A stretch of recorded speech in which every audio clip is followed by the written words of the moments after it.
सभी भाइयों को नमस्कार। आपका स्वागत है मेरा यूट्यूब चैनल पे। जितने भी भाई रेलवे की तैयारी कर रहे हैं उनके लिए खुशखबरी है। रेलवे भर्ती बोर्ड ने non technical popular category NTPC में गैजेट लेवल का 5,810 पदों का बम्पर भर्ती निकाली गई है। कितने पोस्ट की आपके यहाँ पे भर्ती निकाली गई है, उसका पे स्केल क्या है और किस पोस्ट पे कितनी वैकेंसी है, आवेदन शुल्क कितना लगेगा, पे स्केल कितना है, एज क्राइटेरिया क्या है, चयन प्रक्रिया क्या है, आवेदन प्रक्रिया क्या है और आवेदन फी कितना लगेगा, एग्जाम फी कितना लगेगा और किस कास्ट को कितना एज छूट दिया गया है, स्टेप बाय स्टेप डिटेल में आगे वीडियो में हम लोग जानेंगे। वीडियो को बिना स्किप किए लास्ट तक देखें। सबसे पहले हम लोग यहाँ जानेंगे कि किस पोस्ट पे कितनी वैकेंसी निकाली गई है। सबसे फर्स्ट में देखिएगा chief commercial com ticket supervisor. इसका आपका टोटल वैकेंसी निकाला गया है आपका 161। दूसरे पोस्ट है आपका यहाँ पे आपका स्टेशन मास्टर। इसका भी आपका टोटल वैकेंसी निकाला गया है आपका 615। तीसरे पोस्ट पे है यहाँ पे आपका गुड्स ट्रेन मैनेजर। इसका टोटल पोस्ट आपका निकाला गया है, आपका टोटल वैकेंसी है आपका 3,416। और आपका फोर्थ वैकेंसी यहाँ पे आपका है अकाउंट जूनियर अकाउंट असिस्टेंट कम टाइपिस्ट। इसका टोटल वैकेंसी निकाला गया है 921। उसके बाद फिफ्थ वैकेंसी जो है आपका यहाँ पे आपका सीनियर क्लर्क कम टाइपिस्ट। इसका टोटल वैकेंसी निकाला गया है 638।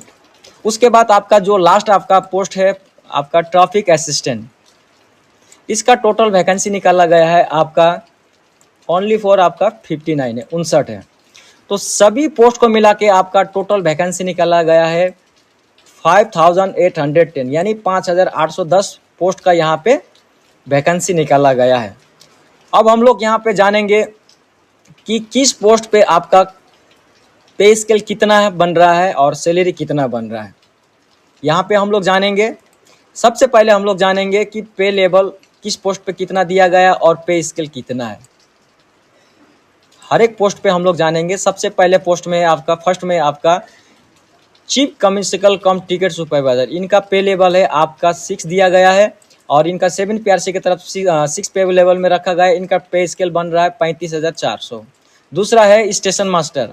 इनका है आपका पे लेवल आपका 6 है और इनका भी आपका पे स्केल है 35,400। तीसरा में आपका है गुड्स ट्रेन मैनेजर। इनका भी रखा गया पे लेवल 5 में है और इनका पे स्केल है आपका 29,200। और फोर्थ में आपका जूनियर असिस्टेंट कम टाइपिस्ट। इसको भी इनका भी पे लेवल 5 में है और इनका भी रखा गया है पे स्केल 29,200।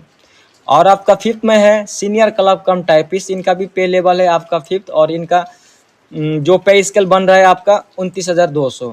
और लास्ट आपका पोस्ट जो है ट्रैफिक असिस्टेंट। इनको रखा गया पे लेवल आपका 4 में और इनका पे स्केल बन रहा है 25,500। सभी यहाँ पे सभी भाई लोग ध्यान देंगे, सभी पोस्ट में अच्छा लेवल दिया गया है और पे स्केल अच्छा है। इनमें आपका इसमें मिनिमम सैलरी 60,000 से ऊपर बनेगा। आप लोग किसी भी पोस्ट के लिए यहाँ पे आप अप्लाई कर सकते हैं।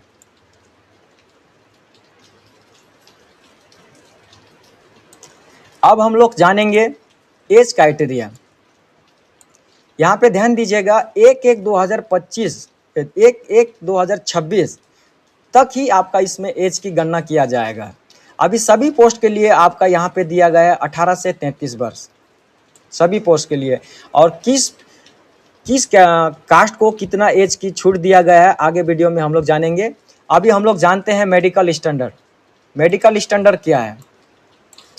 मेडिकल स्टैंडर्ड आपका जो भी मेडिकल स्टैंडर्ड है इसमें A2 B2 और C2 दिया गया है। इसका मतलब क्या है यहाँ पे हम लोग जानेंगे। B2 का मतलब क्या है? B2 का मतलब ये है आपका दूरदृष्टि चश्मे के साथ या बिना चश्मे के 6/9 होना चाहिए और 6/12 लेंस की क्षमता 4D से अधिक नहीं होना चाहिए। उसके बाद हम लोग जानेंगे A2 में यहाँ पे दिया गया दूरदृष्टि 6/9 और बिना चश्मे के 6/9 होना चाहिए और कोई फायरिंग प्रशिक्षण नहीं लिया जाएगा।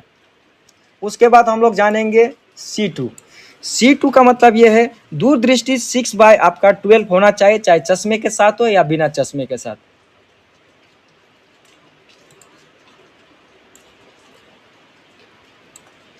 अब हम लोग यहाँ जानेंगे कि फॉर्म अप्लाई करने का डेट कब है और लास्ट डेट कब है। Opening date of online application, यहाँ पे लिखा है opening date of online application. आपका एप्लीकेशन करने का डेट है आपका 21 अक्टूबर 2025। Closing date for submission of online application, आपका एप्लीकेशन लास्ट सबमिट करने का डेट है आपका 20 नवंबर 2025। आपका इसमें समय भी दिया गया है, टाइम दिया गया है रात को 11:59 तक। जैसे 12 बजेगा उसके बाद आप अप्लाई नहीं कर सकते। Last date for application fee payment for the submitted application, मतलब जो भी आपने एप्लीकेशन सबमिट किए हैं उसका पेमेंट करने का, फी पेमेंट करने का लास्ट डेट है आपका 22 नवंबर 2025। अब हम लोग यहाँ जानेंगे किस कास्ट को, किस जाति को कितना एज का छूट दिया गया है। अभ्यर्थियों की जन्म तिथि नीचे दी गई तिथियों के बीच होनी चाहिए, दोनों तिथियां सम्मिलित है, यहाँ पे ध्यान दीजिएगा। और सभी आयु वर्ग के लिए आपका एज होना चाहिए यहाँ पे आपका 18 से 33 वर्ष। और निम्न आयु जिनकी जन्म 1 जनवरी 2008 के बाद हुआ है वो किसी भी पोस्ट के लिए आवेदन नहीं कर सकते हैं। और यहाँ ऊपरी सीमा दिया गया, ऊपरी सीमा पूर्व जन्म तिथि की अमान्य है। यहाँ पे ध्यान दीजिएगा, आपका यूआर हो या ईडब्ल्यूएस या जनरल हो, उनको क्या है कि 2 जनवरी 1993 के बाद जिनका भी जन्म हुआ है वो किसी भी पोस्ट के लिए, जो आपका 6 पोस्ट दिया उसके लिए आवेदन कर सकते हैं। और जिनका जन्म आपका 2 जनवरी 1993 के बाद पहले हुआ है वो नहीं दे सकते। और दूसरा यहाँ है आपका ओबीसी एनसीएल, जिनकी जन्म 2 जनवरी 1990 के बाद हुआ है वो आवेदन कर सकते हैं, इससे पहले जो हुआ है वो आवेदन नहीं कर सकते। यहाँ पे इसी तरह दिया गया है एसटी और एससी के लिए, यहाँ भी 2 जनवरी 1988, जिनका जन्म 2 जनवरी 1988 के बाद हुआ है वो जो आपका 6 पोस्ट दिया, 6 ही पोस्ट में आप आवेदन कर सकते हैं, इससे पहले जिनका जन्म हुआ नहीं कर सकते। अब हम लोग यहाँ देखेंगे कि आयु सीमा में किसको किसको कितना छूट दिया गया है। अनुसूचित जाति, अनुसूचित जनजाति, उनको यहाँ पे 5 साल का छूट दिया गया है। अन्य पिछड़ा वर्ग उनको 3 साल का छूट दिया गया है। और यहाँ पे देखिएगा जो भी भूतपूर्व सैनिक है, जो एक सर्विसमैन है, उनको भी यहाँ छूट दिया गया है। जो जनरल कैटेगरी या ईडब्ल्यूडीएस के हैं उनको यहाँ पे आपका 3 साल का छूट दिया गया है। और जो ओबीसी में है, एनसीएल में है, उनको यहाँ पे आपका 6 साल का छूट दिया गया है। और जो आपका सैनिक एसटी और ओबीसी क्या एससी में आते हैं तो उनको यहाँ पे 8 साल का छूट दिया गया है। और यहाँ पे देखिएगा जितने भी हैंडीकैप हैं व्यक्ति हैं तो उनको यहाँ पे, चाहे वो जनरल और ईडब्ल्यूडीएस में है, तो उनको क्या है कि यहाँ 10 साल का छूट दिया गया है। और जो हैंडीकैप हैं उनको, जो ओबीसी या एनसीएल में आते हैं, एनसीएल कैटेगरी में आते हैं, तो उनको यहाँ पे 13 साल का छूट दिया गया है। उसके बाद जो आपका एसटी या ओबीसी, एसटी और एससी में आते हैं, इनको यहाँ पे आपका 15 साल का छूट दिया गया है। अब हम लोग यहाँ जानेंगे कि आपका परीक्षा शुल्क कितना है, किसको कितना पे करना होगा एग्जाम फी। यहाँ पे देखिएगा परीक्षा शुल्क है, तो सभी उम्मीदवार के लिए आपका यहाँ पे 500 रुपया जो है आपका फी जमा करना होगा। और यहाँ पे नीचे देखिएगा 2 नंबर में अनुसूचित जाति, अनुसूचित जनजाति, भूतपूर्व सैनिक, फिजिकल हैंडीकैप, महिला, ट्रांसजेंडर, अल्पसंख्यक या आर्थिक रूप से जो पिछले हैं, उनको आपका देना होगा, एग्जाम फी देना होगा, परीक्षा शुल्क देना होगा 250 रुपया। उसके लिए आपको क्या करना होगा, किसी भी मान्यता प्राप्त ऑफिस से आपको क्या करना होगा, कार्यालय से आपको जो भी सर्टिफिकेट है वो सर्टिफिकेट यहाँ सबमिट करना होगा।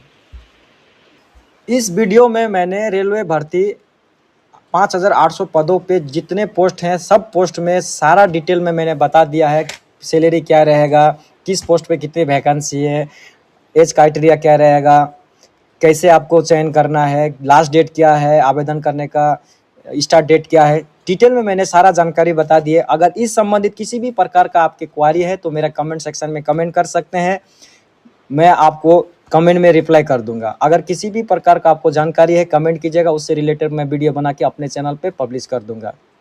जय हिंद, वंदे मातरम, भारत माता की जय। Thank you for watching my video.